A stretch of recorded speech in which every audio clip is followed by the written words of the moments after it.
저희들이 계속해서 수요 예배를 통해서 우리 인생들의 죄악됨을 살펴보고 또한 그 죄라는 것이 무엇인지를 또한 저희들이 깨달아서 죄 짓지 않는 성도의 삶을 살기 원하는 그러한 심령으로 말씀을 계속해서 저희들이 다루고 있습니다.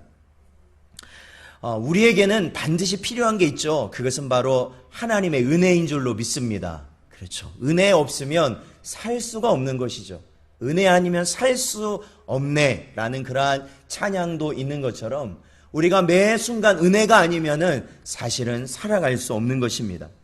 우리가 지난주에 다뤘던 말씀은요, 그 은혜 중에 어떠한 은혜를 다뤘냐면 바로 우리가 하나님께서 죄로 인하여 죽을 수밖에 없는 저희에게 그 저주와 진노에서 피할 수 있는 첫 번째 길, 그것은 바로 믿음이라는 은혜를 우리에게 허락하여 주신 줄로 믿습니다. 바로 믿음이라는 은혜.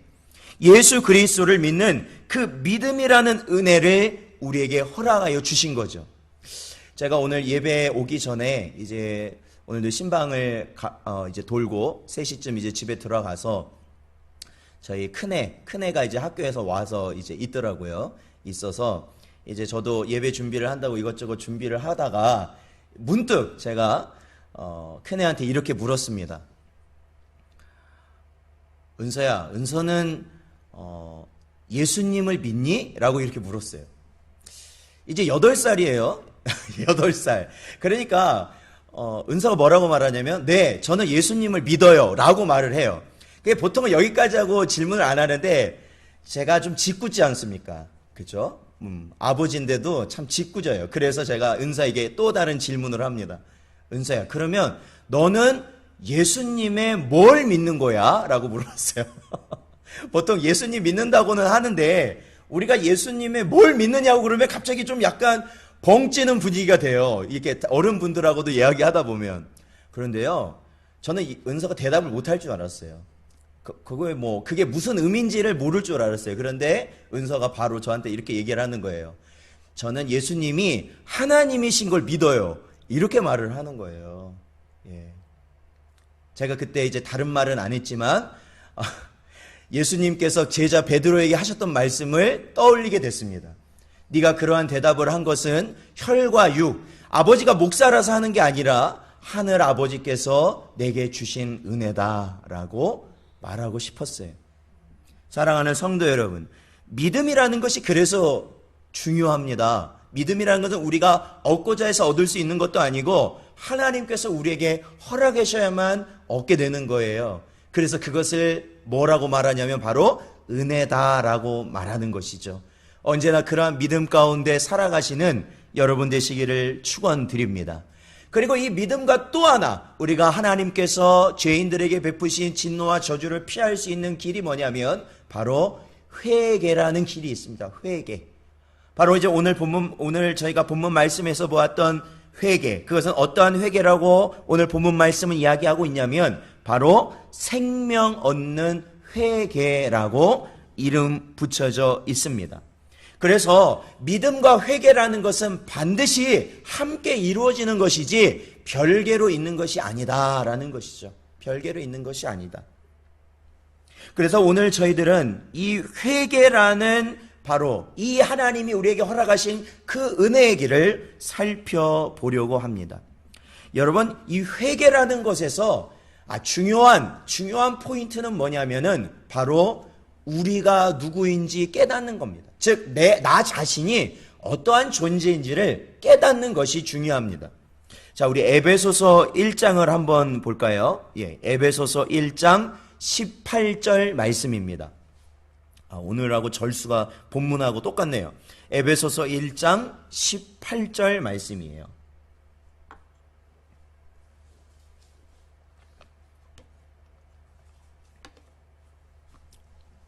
자, 에베소서 1장 18절. 자, 같이 한번 읽어보죠. 시작.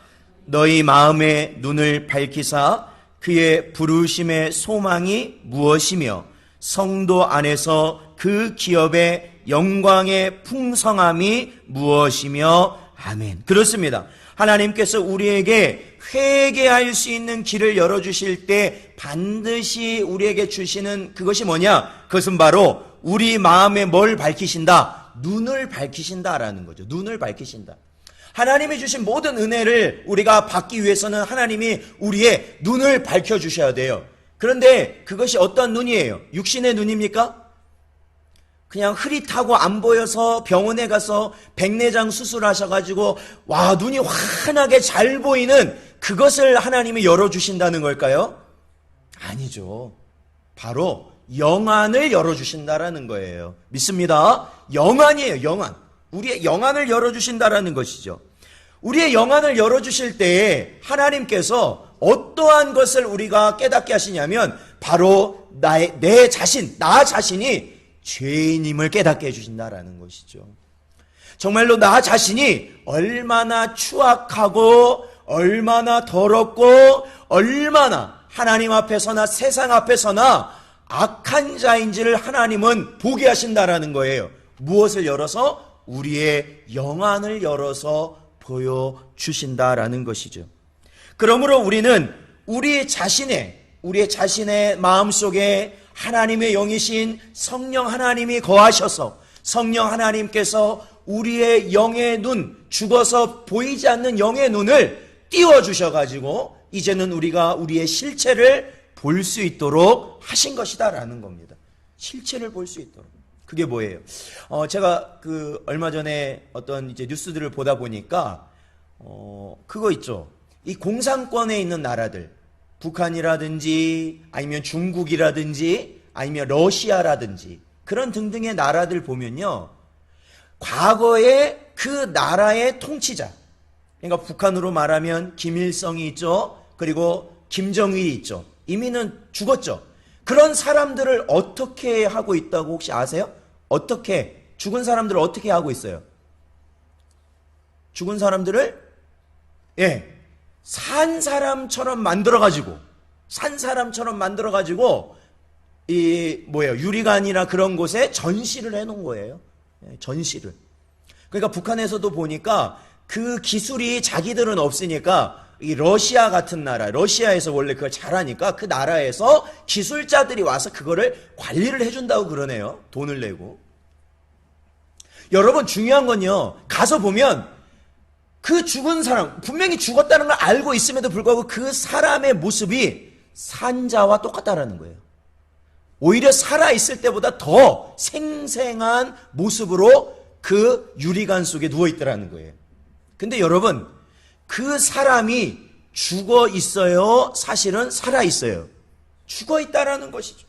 아무리 혈색이 돌아도, 얼굴에 혈색이 돌고, 아무리 깨끗한 옷을 입고, 아무리 진짜 살아있는 것처럼 보인다 해도 그 사람은 죽어 있다라는 것이에요. 죽어 있다. 마찬가지예요. 우리가 이 땅을 살면서 사실은 하나님을 알지 못하고 예수 그리스도를 믿지 못한다는, 몸은 살아있지만 그 영은 어떤 자라고 말합니까? 성경은 죽은 자라고 이야기하지 않습니까? 죽은 자예요.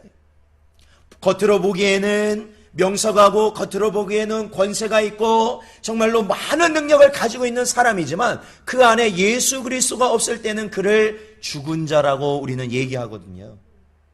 그래서 죽은 자들의 특징이 뭐예요? 가만히 있죠. 어떠한 상황에서도 가만히 있죠. 그리고 죽은 자들의 특징은 뭐예요? 겉은 멀쩡해 보여도 속은 이미 썩어 들어가고 있는 자들이 죽어 있는 자들이에요. 그래서 냄새 나는 자들. 바로 성령 하나님이 우리 안에 오셔서 역사하시는 건 뭐예요? 바로 내가 그러한 자임을 보게 하시는 거죠. 내가 그렇게 죽은 자임을 깨닫게 하시는 거예요. 그래서 결국 우리는 내가 죄인임을 절실히 느끼고 우리가 예수 그리스도만을 붙들어야만 살 수 있다라는 그러한 소망을 가지게 하시는 것이죠.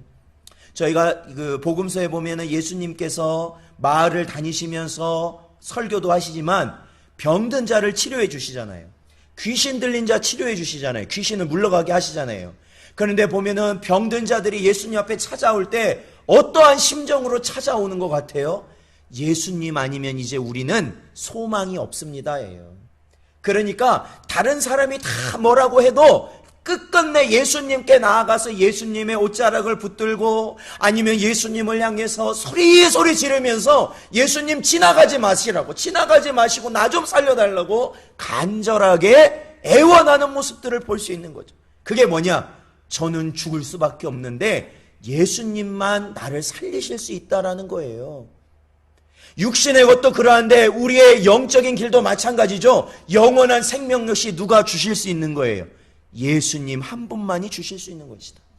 그러므로 저와 여러분은 이 땅에 살면서 우리가 세상의 많은 것들을 신경 쓰고 그것들을 막 처리하다 보면은 영원한 생명에 관해서 우리가 잊고 살 때가 많지만 성령께서 문득문득 나의 영을 각성시켜서 우리의 신분과 우리의 가야 할 길을 깨닫게 하신다면 우리는 반드시 누구를 바라봐야 되냐면 예수님을 바라봐야 돼요. 예수님을 믿어야 돼요. 예수님을 붙들어야 돼요. 어린아이도 나이 드신 모든 연로하신 성도님들도 마찬가지예요. 직분이 있든 없든 다 마찬가지예요. 오직 누구를 바라봐야 돼요? 예수님을 바라봐야 돼요. 예수님 바라봐야죠. 그럴 때 우리에게 나타나는 것이 뭐냐? 바로 회개라는 거죠. 회개. 내가 죄된 모습을 이제는 죄를 짓지 않고 주님께서 원하시는 삶을 살겠습니다 라고 돌이키며 나의 죄를 용서를 구하며 주님 앞에 나아가는 것, 그것이 바로 회개하는 모습이 나타나는 것이거든요. 그런데요, 저와 여러분은 사실은 수십 년간 이 교회 안에 있지 않습니까? 그러다 보면 회개라는 말이 새롭습니까? 새롭지 않습니까? 사실은 새롭지 않을 때가 너무 많다는 것이 우리의 현실이에요. 성경에도 그러한 모습을 말하고 있습니다. 분명 회개는 생명에 이르게 하는 회개만이 진정한 회개인데 유사한 비슷한 거짓 회개가 성경에서도 많이 보여지고 있다라는 것이에요. 그 중에 한 모습이 어떤 모습이냐면 출애굽기에 등장하는 이 바로 왕의 모습을 통해서 볼 수 있어요. 하나님께서 10가지 재앙을 내리실 때 이 바로가 이 심판을 당하고 나서는 와, 죽겠으니까 어떻게 합니까? 하나님, 제가 잘못했습니다. 모세 불러다가 우리가 잘못했으니까 빨리 이 심판 좀 멈추게 해달라고 그렇게 회개합니다. 회개. 그런데 막상 하나님이 심판을 딱 멈추시면 바로가 말을 들어요, 안 들어요? 안 들어요. 잘못한 거 알면서도 그 고난이 딱 물러가면 안 듣는단 말이에요. 그거는 참된 회개가 아니라는 겁니다. 우리가 잘 아는 12사도, 즉 예수님의 12 제자들 가운데서 예수님을 배반한 제자가 있었습니다. 그 제자가 누구예요? 가룟 유다죠. 근데 유다의 모습을 잘 보면 유다도 사실은 자신의 인간의 생각으로 어쨌든 잘해보려고 한 것이 조금 있긴 했어요. 그런데 결국 예수님을 팔아넘기는 주동자가 돼버리잖아요, 사실은.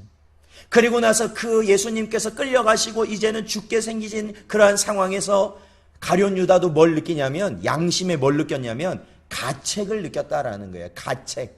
아, 내가 잘못했구나라고 가책을 느꼈어요. 그래서 후회했죠. 후회. 아, 내가 그러지 않았어야 되는데 후회했죠. 그러나 그는 거기까지 하고 끝났어요. 거기까지. 그리고 나서는 목매달아 죽었죠. 하나님 앞에 회개하지 않았다라는 거예요. 진심으로 하나님을 그가 하나님께 용서를 구하지 않았다는 거예요. 그러므로 여러분, 후회한다고 해서 그것이 회개가 아니라는 것을 저희들은 기억해야 돼요. 아유, 내가 그러지 말아야 할 걸. 그건 회개가 아니라고 성경은 분명히 이야기하고 있습니다. 사도행전에 보면 어떠한 모습이 나옵니까? 바울이 이제 구속되어진 몸에서 당시에 벨릭스라는 총독 앞에 가가지고 자신을 변호하는 그러한 시간을 갖습니다. 그래서 설교를 하는 거예요. 한마디로 변호를 하는 건데 설교를 하는 거예요. 이 벨릭스가 이 바울의 설교를 들으니까 이 바울의 설교가 진짜 같거든요. 이렇게 하면은 정말 하나님의 심판을 자기도 피할 수 없겠다는 것을 느꼈어요. 두려웠어요. 그래서 죄에 대해서 그가 각성했어요.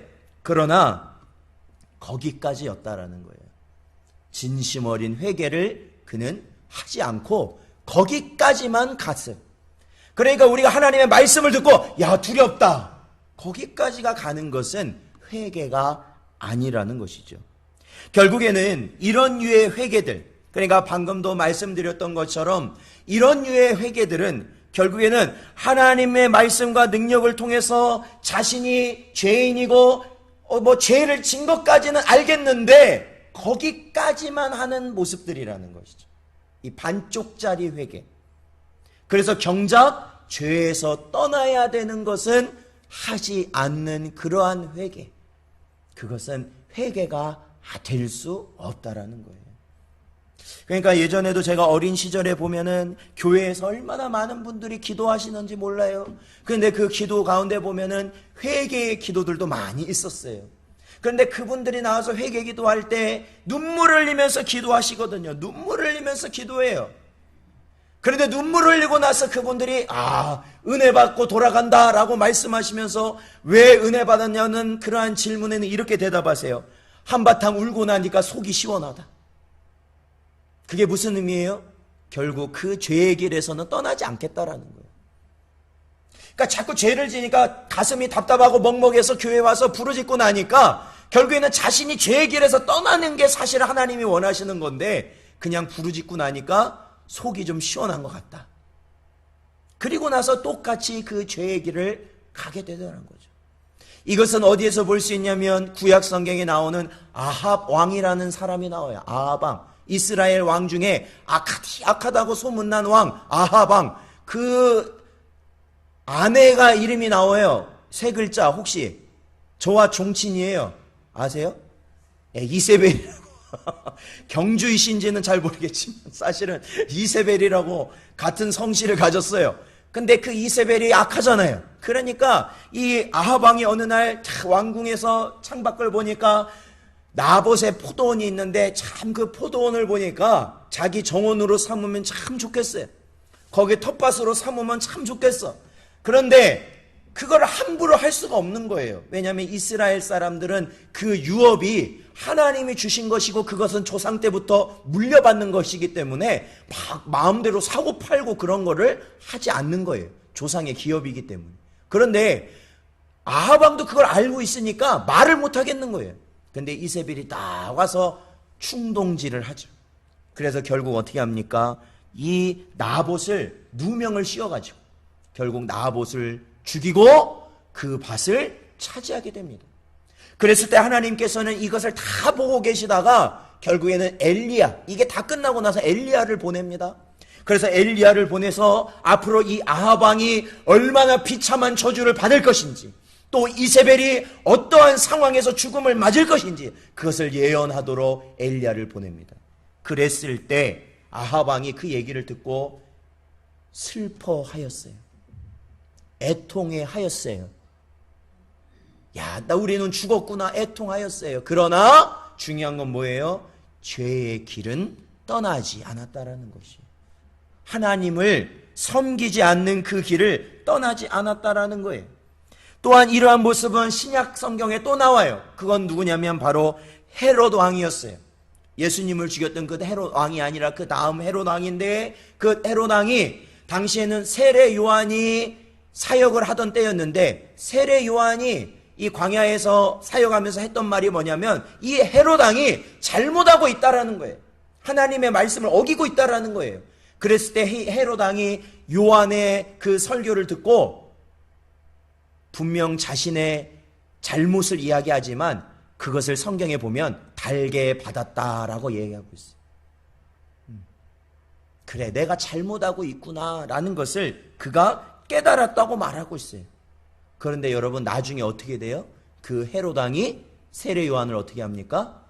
죽이죠. 목을 잘라 죽여요. 자신의 체면을 지키기 위해서 그 사람을 목을 잘라 죽이라 명령하고 죽이게 한 사람이 헤롯 왕이에요. 그러므로 이러한 것들은 뭐예요? 거짓 회개라는 거예요. 거짓 회개. 우리가 일평생을 주를 위해 살고 교회 안에 있지만 우리가 회개를 한다는 것은 잘 우리들이 분별해야 됩니다. 분별해야 돼요. 결국에 우리가 참된 회개와 거짓된 회개에서 구분하는, 완전히 차별된 구분은 뭐냐면 바로 하나님께서 내게 죄의 길이라고 말한 그 길을 떠나 있는가라는 거예요. 떠나 있는가. 내가 다시는 그 죄를 짓지 않고 있는가라는 거예요. 탐욕의 죄라면 이제는 내가 그 탐욕을 버리고 있는가라는 것이죠. 음란의 죄라면 그 음란이 나에게서 버려져 있는가라는 것이죠. 그렇죠. 그게 잘라져 나가야 된다라는 것이죠. 그래야 이것이 바로 하나님 앞에 진정한 회개를 한 자의 모습 아니겠습니까? 내가 미워하는 자가 있고 내가 거리끼는 자가 있다면, 원수 같은 자가 있다면 그러한 자들을 향해서 하나님께서 우리가 사랑하고 용서하라 하신 그 말씀 가운데 순종하고 있는가를 우리는 살펴봐야 된다라는 것이죠. 그것을 살펴보지 않고 그냥 묻어둬 버리면 그거는 하나님이 다 아실까요? 모르실까요? 다 알고 계신다는 거예요. 그래서 하나님께서는 그 회개가 거짓된 회개라는 것을 우리에게 성령을 통하여서 말씀하고 계신다라는 거예요. 제가 한번 말씀드렸잖아요. 저도 그 거짓된 회개 가운데 빠졌을 때 8년이라는 세월이 흘렀어요. 바로 내가 제 중심에 있는 걸, 모든 걸 내려놓고 정말로 하나님 앞에서, 그분 앞에서 회개할 때는 8년이라는 시간이 걸렸다라는 것이에요. 그러므로 사랑하는 성도 여러분, 우리가 생명된 회개를 하는 것은 바로 하나님의 말씀에 전적으로 순종할 수 있는가라는 것이 중요합니다. 이 하나님 앞에 순종할 수 있는 회개의 길은 바로 내 자신이 죄인이고 내 자신이 하는 생각과 말과 행동과, 즉 나의 지성과 감정과 의지, 그 모든 것이 바로 죄라는 것. 죄라는 것. 내가 하는 모든 것이 죄라는 것, 그것을 인정하는 것이죠. 그것을 인정하는 것이죠. 그래야만 우리가 참된 회개를 할 수 있어요. 그래도 내가 저 사람보다는 조금은 나아, 내가 하는 말이 저 사람이 하는 말보다 내가 옳아 라고 하는 순간 우리는 회개를, 참된 회개를 할 수가 없어요. 성경에서는 뭐라고 말합니까? 남을 나보다 무조건 어떻게 여기라고요? 낮게, 그러니까 높게 여기라는 거예요. 남을 나보다 더 낮게 오기라는 거예요. 그게 성경에서 우리에게 주는 가르침이에요. 사도 바울은 뭐라고 해요? 자신을 죄인 중에 뭐라고 말합니까? 자신을 죄인 중에 괴수라고 말해요. 괴수가 뭐예요? 수장이라는 거예요. 죄인들 중에, 악한 자들 중에 자신이 수장이에요. 수장. 사도 바울의 고백이에요. 사도 바울의 고백. 과거의 교부였던 성 어거스틴은 이런 말을 했다는 겁니다. 제자가 나와서 물어봤대요. 한 제자가 이렇게 물어봤대요. 스승님, 사람이 지을 수 있는 죄 중에 제일 먼저 짓는 죄가 뭡니까? 라고 물어보니까 제일 먼저 짓는 죄가 바로 교만이다 라고 말을 했대요. 그래서 또 이렇게 물어봤대요. 스승님, 그러면 두 번째로 짓는 죄가 뭐겠습니까? 라고 말했더니 두 번째로 짓는 죄도 바로 교만이다 라고. 그러면 세 번째로 짓는 죄는 뭡니까? 라고 말했더니 뭐라고 대답했을까요? 세 번째로 짓는 죄 역시 교만이다 라는 거예요. 성경에서도 말하잖아요. 모든 죄의 시작은 어디에서 나와요? 교만에서 시작됐다. 아담과 하와가 교만해져서 선악과를 따먹게 돼서 모든 인류는 죄인들이 돼버렸잖아요. 모든 인류는 죄인들이 돼버렸잖아요. 그러면 이렇게 제자가 물어봤어요. 그러면 스승님, 우리가 교만이라는 죄를 지을 때는 언제 우리가 이 교만이라는 죄를 짓습니까? 라고 이렇게 물어보니까 그 성 어거스틴이 이렇게 대답했다고 하죠. 나는 교만하지 않다라고 하는 순간 우리는 교만의 죄를 짓는 것이다 라는 것이죠. 나는 교만하지 않다.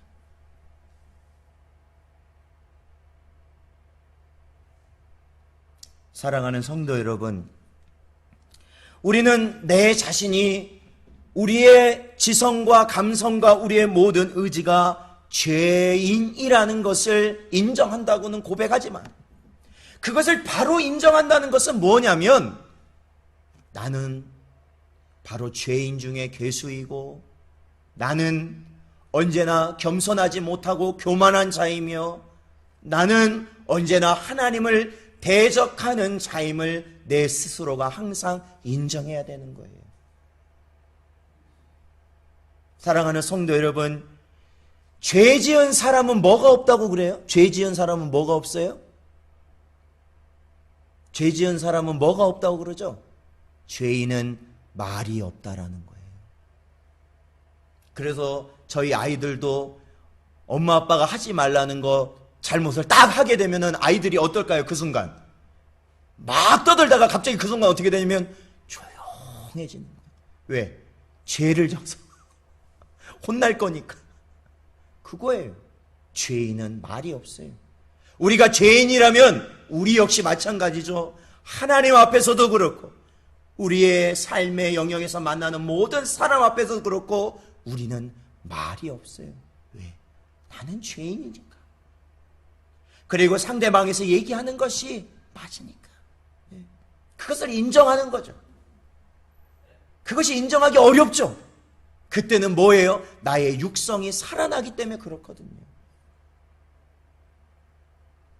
사랑하는 성도 여러분, 결국에는 나는 간 곳 없고 하나님만이 살아계시며 내 안에 계신 예수님만이 내 전부임을 고백하는 그 순간, 나를 완전히 죽이는 순간, 저와 여러분의 목표는 바로 이렇게 바뀔 겁니다. 바로 오로지 하나님 말씀에 순종하는 삶으로 살아야 하는구나. 그것이 우리의 목표가 되는 거예요. 우리의 목표가 되는 거예요. 저 사람 때문에 상처받고, 저 사람 때문에 손해보고, 저 사람 때문에 박해를 받고 핍박을 받고 억울한 일을 당하더라도 이 길이 하나님께서 나에게 가라 하신 길이기 때문에 우리는 그 길을 어떻게 가는 거예요? 순종하며 가는 거예요. 그 길의 본이 되신 분이 누구냐면 바로 예수 그리스도시다라는 것이죠. 예수님만큼 억울한 분이 계실까요? 예수님만큼 고통스럽게 그 길을 가신 분이 계실까요? 예수님만큼 누명을 쓰고 치욕스러운 순간을 당하신 분이 계실까요? 아니라는 겁니다. 예수님은 이 세상의 그 누구보다도 치욕스럽고 고통스럽고 비참한 그 길을 누구의 뜻에 순종하며 가셨냐면 아버지의 뜻에 순종하며 가셨다라는 것이죠. 그래서 저와 여러분은 어떻게 해야 돼요? 그 예수님을 본받아서 오늘도 내일도 그 길을 가는 것이에요. 어떤 사람은 말합니다. 왜 그렇게 사역하느냐? 어떤 사람은 말합니다. 왜 그렇게 일을 하느냐? 어떤 사람은 말하냐? 왜 세상하고 너는 다르게 길을 가려고 하느냐? 라고 말할 때 중요한 것은 우리의 가는 길은 누가 책임지시는 거예요? 하나님이 책임지시는 거죠. 비록 그 길을 가면서 많은 눈물을 쏟아내겠지만 그 쏟아내는 그 눈물은 고통의 눈물보다는 하나님이 나와 함께 하신다라는 그 확신과 기쁨 가운데 하나님이 나를 사용해 주신다라는 그 감사함을 가지고 흘리는 감격의 눈물이 된다라는 것이, 그것이 바로 생명 얻는 회개 가운데 나타나는 성도의 모습이고 성도의 목표가 되는 것이다 라는 겁니다. 제가 오늘 성경을 한번 이 컴퓨터 보면은 이 단어가 몇 번 나오는지를 이렇게 알려주는 게 있어요. 순종이란 단어를 한번 넣어봤어요. 그랬더니 구약과 성경에 129절에서 등장해요. 순종이라는 말 그 자체로만 해봤더니요 129절. 그것은 무엇을 의미해요? 성경은 계속해서 우리에게 뭘 하라고 말씀하고 있는 거예요? 순종하라 말씀하고 있는 거예요. 그게 생명 얻는 회개의 길로 가는 자의 모습이기 때문에 그렇죠. 자, 우리 성경을 한 곳 찾아보죠. 사무엘상 15장 22절. 구약성경 사무엘상 15장 22절 말씀입니다.